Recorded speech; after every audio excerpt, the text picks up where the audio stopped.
to slow down YouTube shorts. Hello everyone, welcome back to the channel, and in this video I'm going to show you how you will be able to slow down your YouTube shorts in your YouTube app. So first of all, just open your YouTube account, and after that just explore the short section and watch out for the short that you want to slow down. So for example, I want to slow down this particular short right here.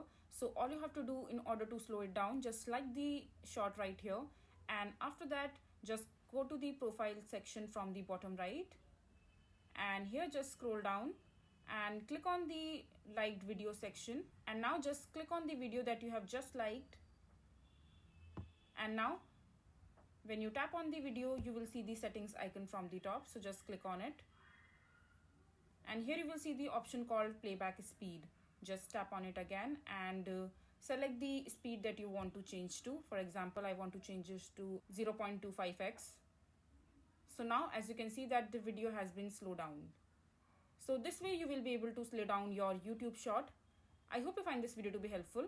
So that is it for this video. If you find this video to be helpful, make sure to hit that like button and don't forget to subscribe to our channel for more such informative videos, and I'll see you the next time.